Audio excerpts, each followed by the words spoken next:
Olha o poste, não é de borracha. Vai. Gente, que boca. Coisa fedida.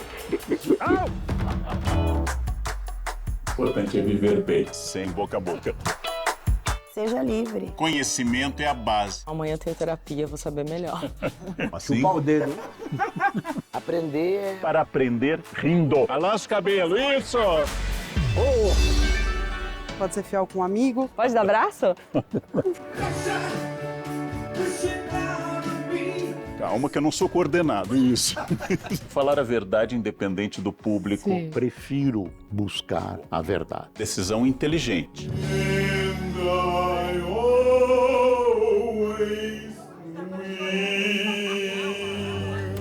É nóis, mano!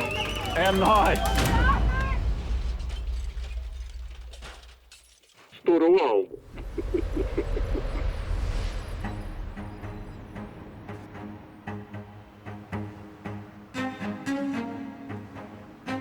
Seja muito bem-vindo, muito bem-vinda. Este é o Universo Carnal. Estamos na Pinacoteca de São Paulo, uma das casas da nossa segunda temporada.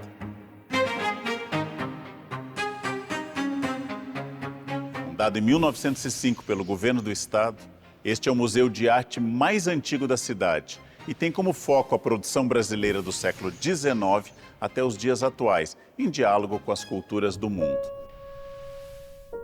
O acervo da Pinacoteca nasceu bem pequeno, com apenas 26 obras. Hoje, conta com cerca de 11 mil peças, incluindo trabalhos de importantes artistas brasileiros, como Anita Malfatti, Lígia Clark, Tarsila do Amaral e Cândido Portinari.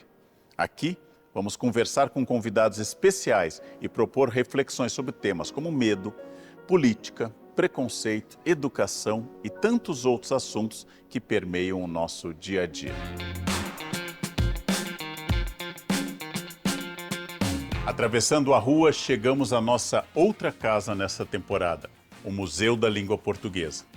Localizado em um dos pontos turísticos de São Paulo, a Estação da Luz, o Museu da Língua Portuguesa abriu as portas pela primeira vez em 2006. O espaço foi um dos primeiros do mundo a ser exclusivamente dedicado à valorização de um idioma. Em 2015, um incêndio causado por um curto-circuito destruiu as instalações do museu, que foi reinaugurado no ano passado. É neste espaço que nos convida a uma viagem sensorial sobre o português e suas origens, que vamos conversar com especialistas e enriquecer nossos debates nesta segunda temporada.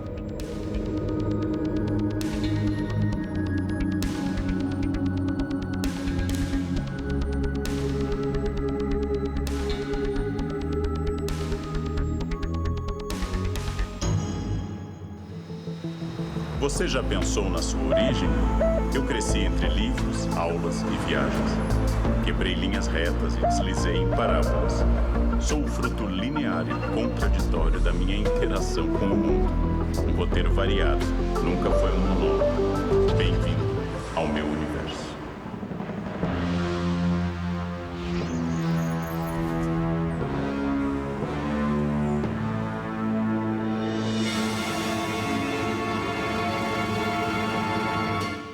Você tem medo de quê? Ou de quem? O medo para você é combustível ou obstáculo? Eu já tentei analisar isso. Quando um medo se transforma em fobia? Se a gente for ficar se apegando, a última vez que eu tô indo para o trabalho, não sei se eu volto, eu acho que se torna um fardo muito pesado para carregar. O programa de hoje vai ser um estouro.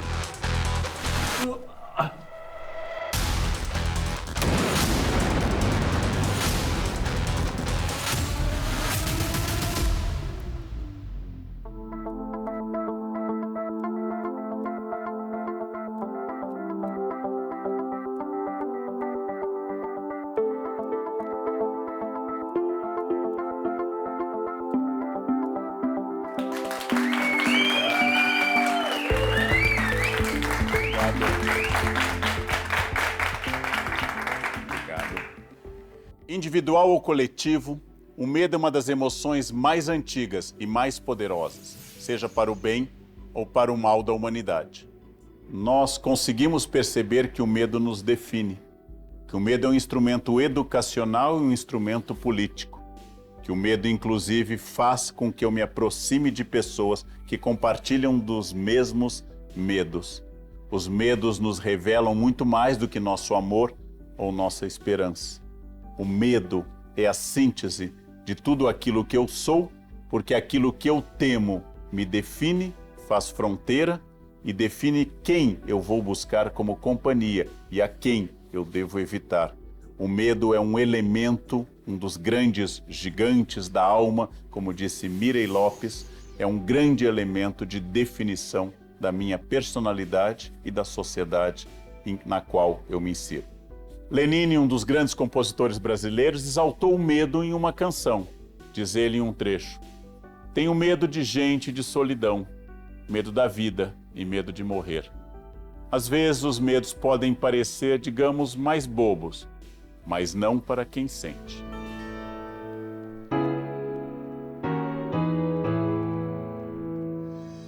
Individual ou coletivo, maior ou menor, todo mundo tem algum medo específico.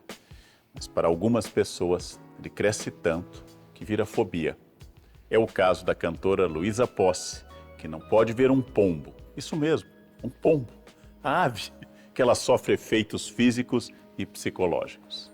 Luísa, você tem um medo muito específico, ele tem um nome complexo, ornitofobia, especificamente o medo de pombos. Esta fobia causa muitos transtornos. Você já conseguiu tratar, limitar ou pelo menos conviver com essa sua característica?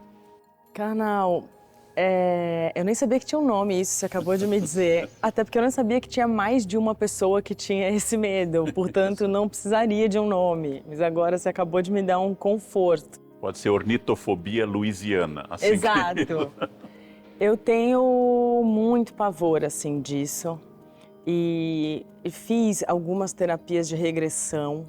Então o pombo já foi minha mãe, o pombo já foi meu pai. Hoje em dia eu não sei mais quem é o pombo, porque cada hora ele passa para uma identidade para outra.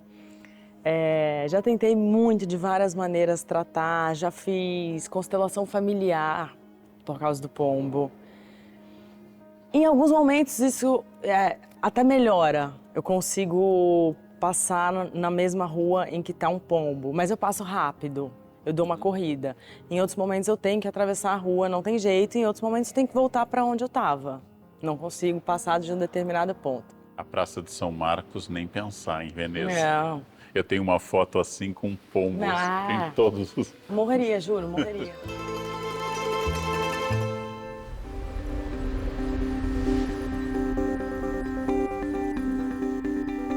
Fobias são medos que atingem um nível tão elevado que se tornam sofrimentos psíquicos com diagnósticos médicos e tratamentos específicos. Algumas fobias são peculiares e fazem parte de uma longa lista nos guias psiquiátricos. Existe fobia social, existe a claustrofobia, angústia extrema de estar preso ou em locais fechados. Há o fenômeno oposto, a agorafobia, medo mórbido de se achar sozinho em grandes espaços abertos. Conhece a astrafobia, pavor de trovões e relâmpagos? A autofobia ou a monofobia, o medo excessivo de ficar sozinho? A courofobia é a fobia de palhaços. E tem ainda uma sem tradução, a fobia de novos relacionamentos amorosos. Chama-se Fear of Dating Again. Fobia cuja abreviatura não soaria bem nos ouvidos dessa audiência tão qualificada. Um certo nível de medo e ansiedade é importante e funciona como fator de proteção. Mas quando vira fobia, isso pode ser paralisante.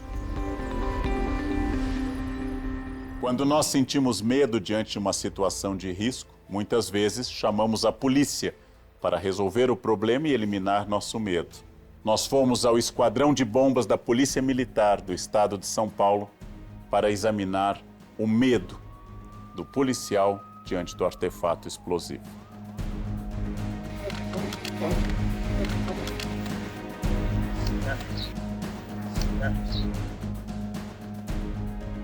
Eu estou aqui com o Major Mercadante e com o Capitão Pires e nós vamos submeter a mim a um treinamento especial. Eu acho que o nosso major pode explicar melhor para vocês. Nós vamos fazer um treinamento físico com o senhor, que a ideia é dar uma elevada nos batimentos cardíacos para que tentar, de certa forma, reproduzir a sensação física do medo. 3, 2, 1, valendo! Vamos lá. Isso. Solta tudo devagarzinho. A Bianca faz melhor que eu. Vem cá, hoje a gente tá no ritmo dele ou ele tá no nosso? Aguentou? Isso. Calma que eu não sou coordenado, isso. Desci, saltito e desço. Isso. 5. Ok. Colchonete. Vamos lá. Bom pra mim, mas aqui, ó. 5. 1. Abarra arriba. 2. Isso lembra uma altura. Não consigo. 4. Eu não sei se você tá blefando ou se você tá me dando um sinal real. 5. Corpezinho. Baixinho do quebramento. Tá sentindo uma dificuldade? Sim, É isso que eu de existir. Bonito!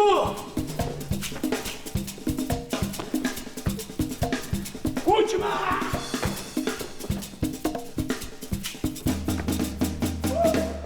Brasil! Parabéns. Acelerou?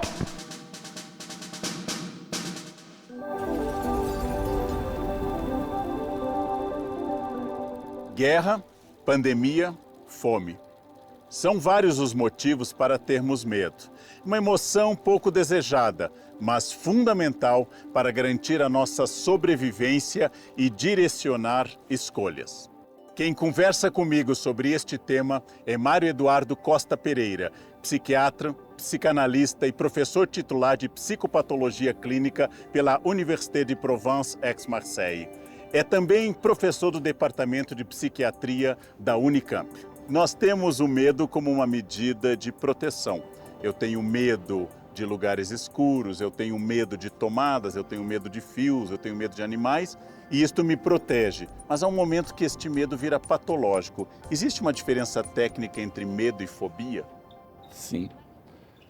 Essa diferença entre medo e fobia mostra bem a natureza do medo no ser humano. Porque na nossa dimensão exclusivamente natural, animal, você tem medo, por exemplo, do fogo, você tem medo de um animal que possa te fazer mal, porque aquilo vem no nosso patrimônio genético, no nosso patrimônio comportamental. Só que isso é muito transformado pelo nosso mergulho na história, pelo nosso mergulho na cultura, no mundo simbólico. Nós estamos aqui conversando, um ambiente agradável e aparece, sei lá, um incêndio aqui atrás, a gente pode entrar em pânico. Por exemplo, alguém pode ser extremamente corajoso, no meu exemplo do fogo, começou um incêndio e com uma bravura grande ele se lança para o fogo e apaga o incêndio, ele arrisca a vida dele, porque para ele é mais importante salvar a vida dos outros do que a própria. E ele sai daqui e passa uma barata na frente dele e pode entrar numa crise de pânico. A barata, não é? O que será no fundo que a questão da barata está conectada na vida daquele sujeito? Vou fazer um exemplo grosseiro aqui, né? De alguma experiência infantil, de abandono, de se sentir desamparado, ou de se sentir, por exemplo, lançado numa situação suja, de abuso, de violência, e que, de certa maneira, a barata é um símbolo do qual o sujeito não se dá conta, mas quando a barata aparece subitamente na cena, é como se toda aquela rede de conexões viesse à tona, e ela tem um efeito de lembrança, só que a única coisa a única ponta dessa rede toda que vem na memória, que vem na consciência do sujeito é a barata. Nós temos medos muito individuais, como medo de avião ou medo de baratas, e temos medos mais sociais, coletivos, como o medo da guerra, o medo da violência. São medos que dialogam. Estes medos são um mecanismo evolutivo. Afinal, sobrevive aquela pessoa que tornou seu medo aliado prudente da sua estratégia. Morre mais cedo quem perdeu completamente o medo. Quando eu tenho alguém que não possui medo, desde a Grécia Antiga, se diz que essa pessoa é pouco útil para a guerra, porque para eu poder lutar, eu tenho que querer também preservar a minha existência.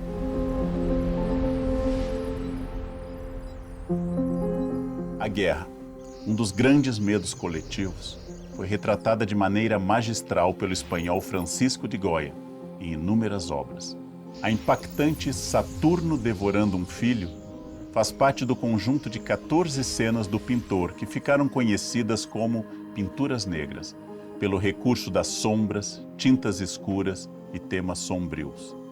Nesta tela, o deus Cronos, ou Saturno da mitologia romana, aparece comendo um de seus filhos, por ter medo de ser destronado por ele. Nem mesmo o deus Cronos, que governa o tempo, está livre de seus medos e fantasmas. Bom, professor, nós vamos fazer um exercício com o senhor agora, simulando uma operação que o GAT desenvolve, que é a varredura antibomba. A finalidade dessa operação é detectar alguma bomba ou explosivo em um determinado ambiente de um evento ou em que alguma autoridade vá passar ou estar, né? Bomba pode se parecer com qualquer coisa que a pessoa que construiu queira que ela se pareça. E o nosso ambiente é esse aqui. Esse aqui. Isso. Eu entro aqui. Professor, Opa, acho que o senhor já morreu. já morri? Porque era aqui o fio? Tinha uma armadilha aqui, senhor. Uma armadilha? Ah, aqui, isso aqui é uma mina terrestre. Morri. Bom, acabou a temporada. Temos mais algumas. Nossa Senhora. Vamos ver o espelho.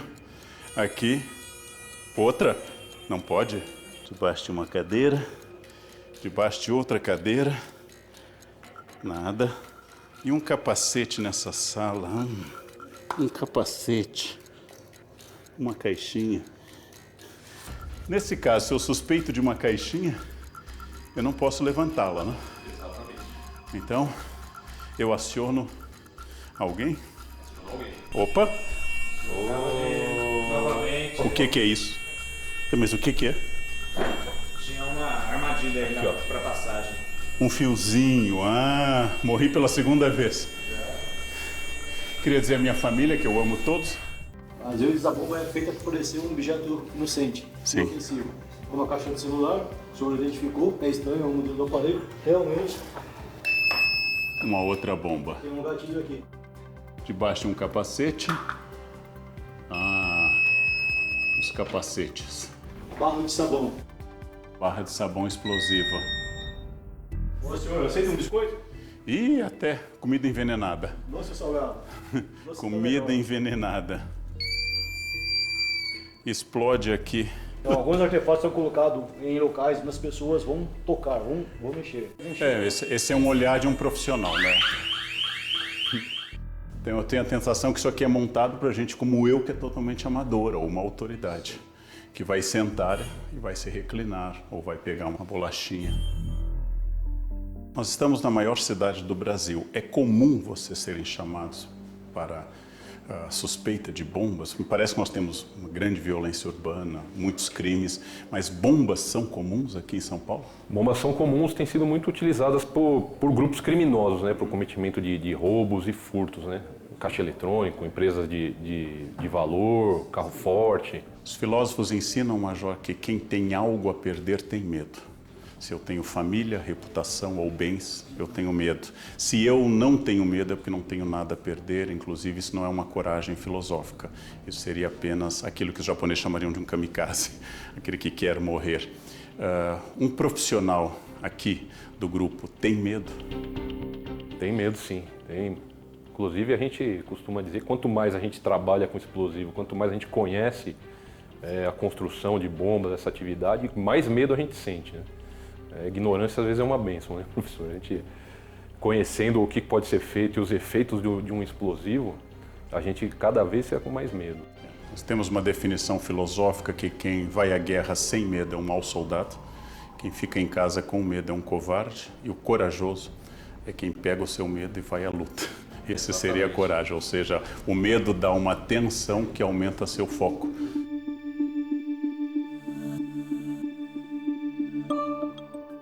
Do ponto de vista da nossa evolução, qual seria a opinião de um psiquiatra? A covardia é uma doença ou a coragem é uma patologia? Então, a covardia, não é o nome que a gente dá para o excesso de prudência. Não é? A prudência, já desde os gregos, não é?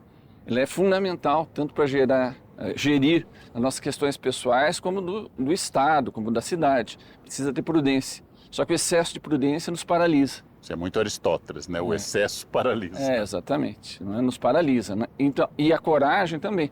Ela é a audácia, a capacidade de enfrentar a vida, dizer sim para a vida, ela é necessária. Mas ela é muito diferente da questão da temerosidade, em que você vai além na tentativa de talvez demonstrar que os limites não são para você. Agora, uma está ligada à outra, né? A coragem, a covardia, articulados pelo medo. Quais são os nossos medos contemporâneos? Pais e professores descobriram muito cedo que o mecanismo mais eficaz de controle era o medo. O imaginário bicho-papão, o escuro, a real nota baixa, o castigo físico, a privação de um bem como um computador, funcionam como dor e como medo e têm um elemento educativo muito eficaz.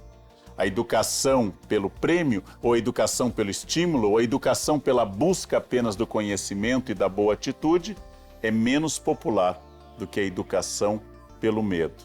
Buscamos pessoas dóceis, buscamos alunos dóceis e filhos obedientes, e ainda não encontramos até hoje mecanismo mais rápido, poderoso e eficaz do que o medo. Bom, professor, isso aqui é um traje antibomba, a gente vai equipar o senhor com esse traje para nós passarmos para a nossa próxima ocorrência.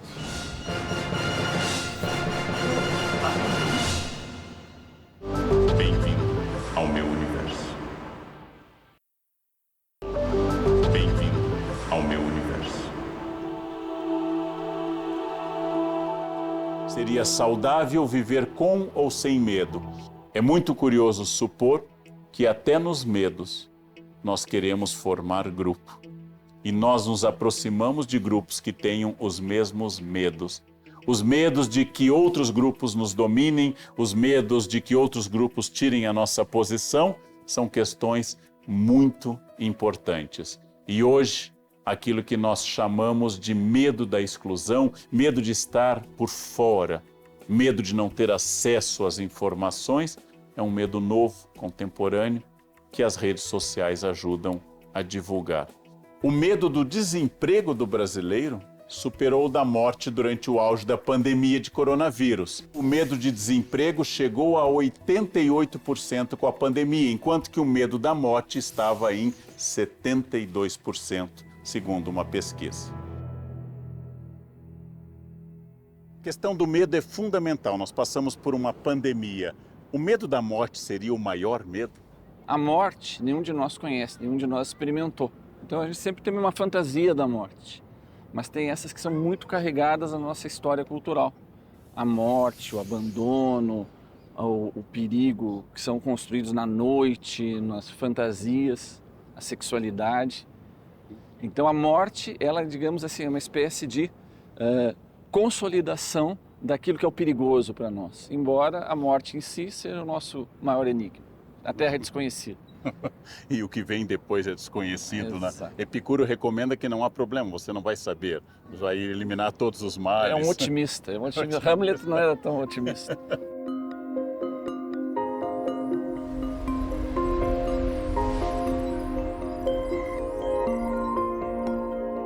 Mais de 2 anos de pandemia do novo coronavírus trouxeram mudanças radicais para a sociedade em diversos sentidos. Surgiu a coronofobia, por exemplo, que é o pavor do vírus e das situações desencadeadas pela pandemia. Um estudo da National Library of Medicine nos Estados Unidos analisou 500 casos de ansiedade e depressão. O resultado: todos estavam ligados à crise da Covid-19, uma sequela que pode ser tratada. Se você se sentir acuado por essa nova realidade, a ponto de não conseguir realizar atividades que antes fazia com facilidade, considere buscar apoio psicológico. Não há por que ter vergonha. Superar o tabu é necessário para a nossa saúde mental, como indivíduos e como sociedade.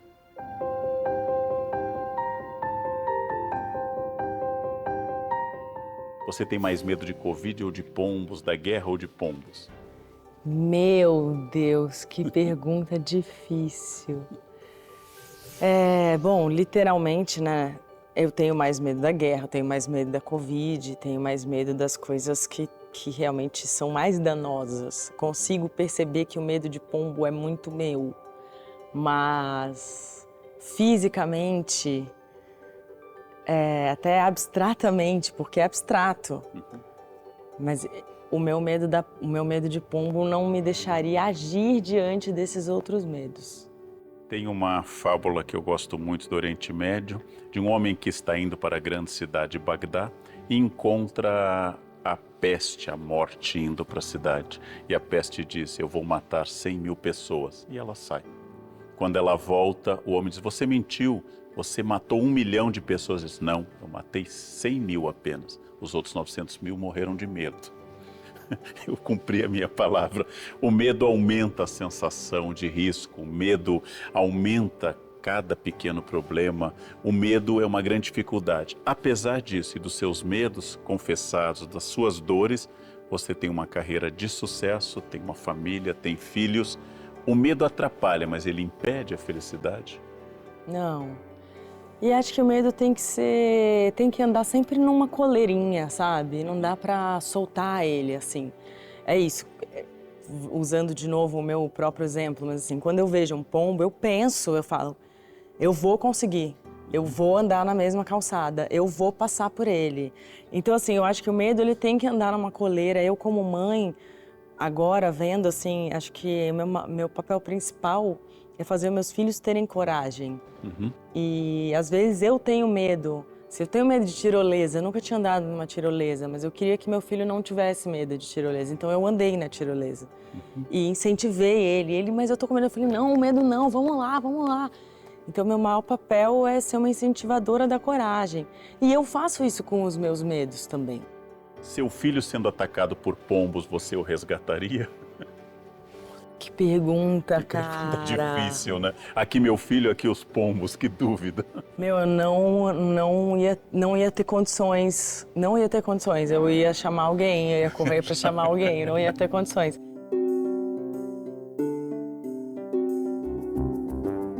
Quando eu era criança, a ameaça do velho do saco, que colocaria crianças não comportadas e as levaria para algum lugar estranho, distante de sofrimento, era repetida inúmeras vezes pela minha avó, por exemplo. Hoje, passamos a achar que não se deve traumatizar crianças e convivemos com o medo que nossos filhos sejam atingidos pela violência, sejam atingidos pelo mundo externo.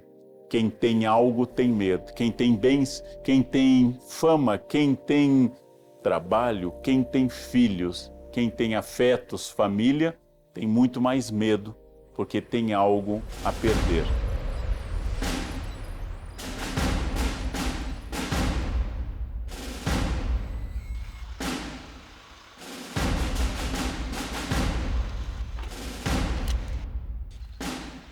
Bom, professor, isso aqui é um traje antibomba, é um equipamento que nós utilizamos nas atuações, nas nossas ocorrências envolvendo bombas e explosivos.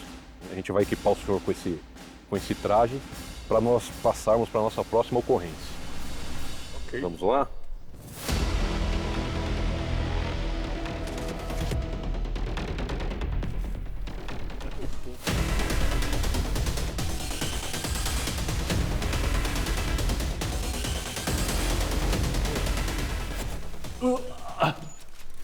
Gente, olha como meu dorsal ficou bom aqui, ó. Esse equipamento ele vai proteger o senhor de todas as ameaças de uma explosão, do calor, né, do efeito térmico incendiário, da fragmentação, da onda de choque. Menos da escoliose. O traje completo pesa aproximadamente 40 quilos. 40 quilos. Nossa.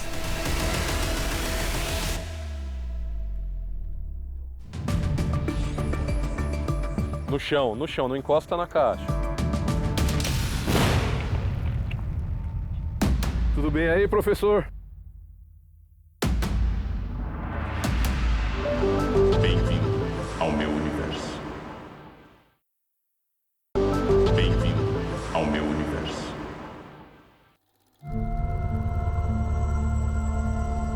O medo do inferno, o medo do castigo de Deus, o medo da eternidade sofrendo, que me conduziria ao pecado, foi muito utilizado para deixar as pessoas sob controle.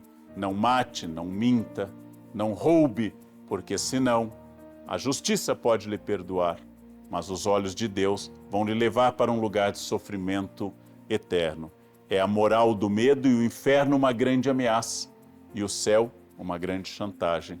E dessa forma mantemos as pessoas controladas. O medo é muito importante. É claro, nós sabemos que o medo é um poderoso instrumento de manipulação das sociedades.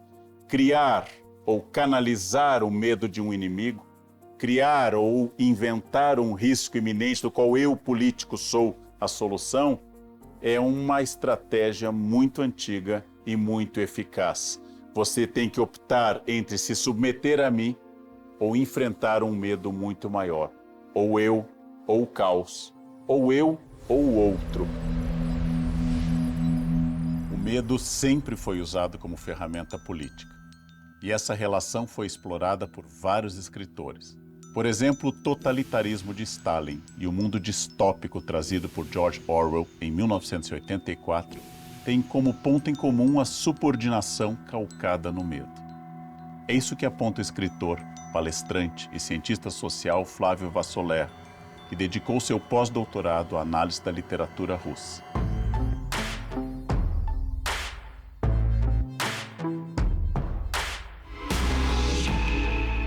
Quando nós pensamos na estrutura do stalinismo e na estrutura distópica de 1984, nós percebemos que o medo foi uma chave de delação, em que cada pessoa vigiava as demais, em que o poder era mantido de tal maneira que uma pessoa era jogada contra a outra e a cúpula do poder regia essa guerra de todos contra todos. Todos esses aspectos vêm insuflando justamente alguns dos piores afetos, algumas das piores experiências, algumas das piores reações que nós, humanos em sociedade, podemos ter. Então, é assim que o totalitarismo tem como base fundante a subordinação e a subordinação calcada no medo. E para aqueles que são subordinados, e são mais próximos entre si, o medo opera como suma competitividade, como impossibilidade de amizade, como impossibilidade de intimidade, porque a intimidade pode ser revertida em delação. Faz parte do controle político-social controlar as tuas redes mais primitivas, as mais profundas daquilo que te causa medo e desespero, as tuas inseguranças. Não é? As tuas crianças, a tua sexualidade, a morte, a sua insegurança com o salário, com o dinheiro. Se você consegue conectar essas coisas e ligar, por exemplo, de uma maneira totalmente irracional, mas ao nome de um certo candidato, você pensa no candidato, você ativa essa rede primária e tudo que vem depois já é algo de mais elaborado, de mais sofisticado, ou seja, de menos eficiente. Então, desde o início da história do mundo, fazer política é conquistar os corações e as mentes. Mas agora a gente se deu conta que é primeiro necessário conquistar as tripas. Qual é o antídoto para isso? O antídoto para isso é algo muito difícil. É continuar tecendo cultura, é continuar tecendo arte, é continuar tecendo laço social. E sempre que um sistema político ele deseja poder se apossar das tripas, a primeira coisa que ele corta é a cultura. A primeira coisa que ele corta são as artes. Porque é através desses vínculos que fazem laços mais sofisticados, que não são apenas os laços viscerais imediatos. Quando isso se desconecta, você consegue manipular uma vasta multidão. Então, o antídoto é o antídoto da civilização. A civilização que precisa ser construída a cada passo.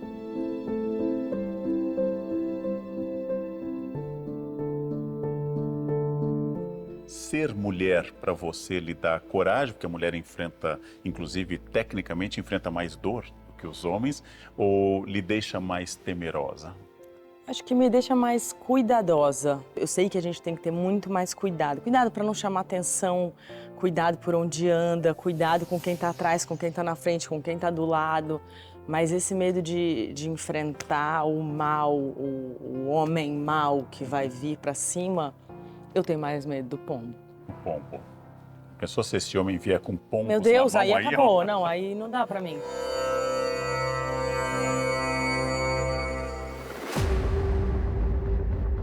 Professor, nós vamos estar em contato através desse sistema de comunicação. Então, O que o senhor falar aí dentro eu vou estar ouvindo e o senhor vai estar me ouvindo também.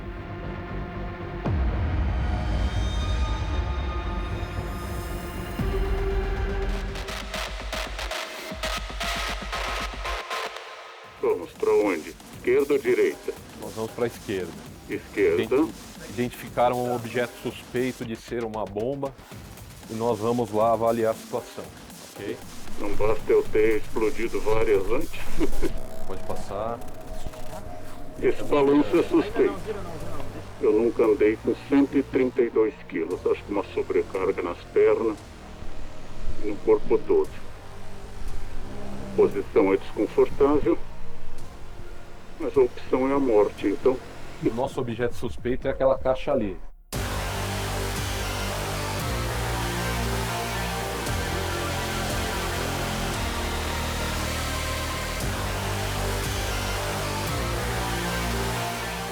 O Senhor é meu pastor, nada me faltará.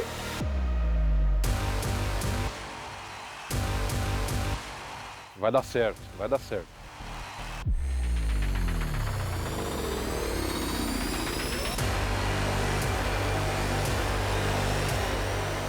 Agora a gente vai se aproximar para fazer a desativação dessa bomba. Cortar o fio azul. Não pode encostar, hein, professor? Lembra disso. O senhor vai visualmente verificar se tem algum fio externo ou algum interruptor ou alguma coisa desse tipo. Aí eu vou me afastar, o senhor vai relatando para mim o que o senhor está vendo do lado aí.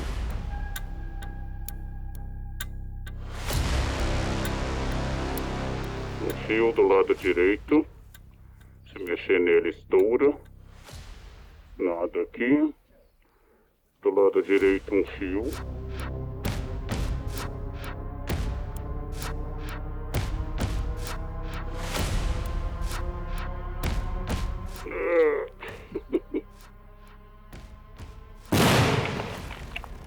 Estourou algo.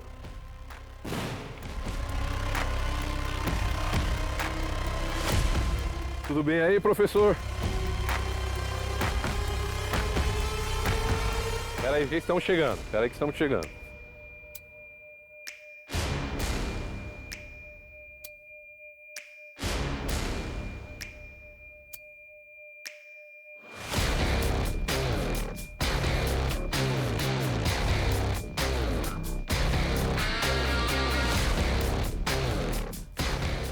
Vamos desequipar? Vamos.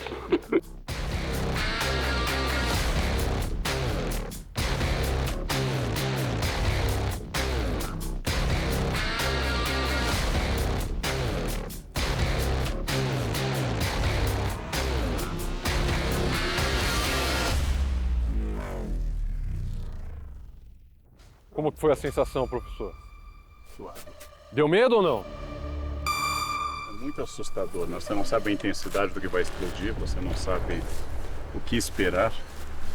Então, a explosão deve ser uma morte terrível, né?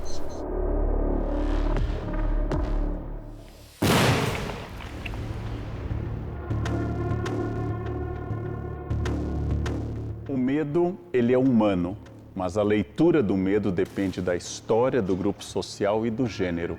Os homens foram estimulados muitas vezes a não manifestar medo ou sequer sentimentos.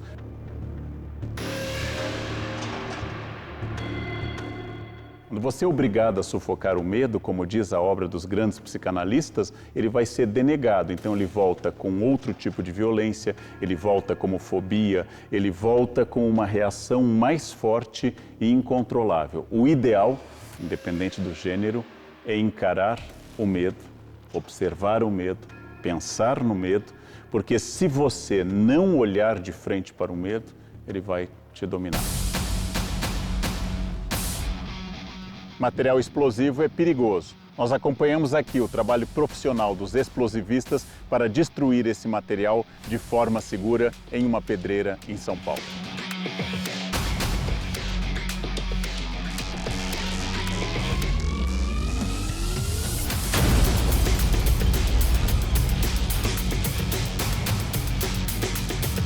O medo deve ser proporcional. Não é possível viver sem ser exposto a riscos. Não é possível existir sem que o risco, o acidente, a tragédia rondem as pessoas. Mas eu não posso viver para o medo e nem pelo medo, mas eu devo viver de forma prudente. A distância entre a prudência e o medo é uma sabedoria de vida.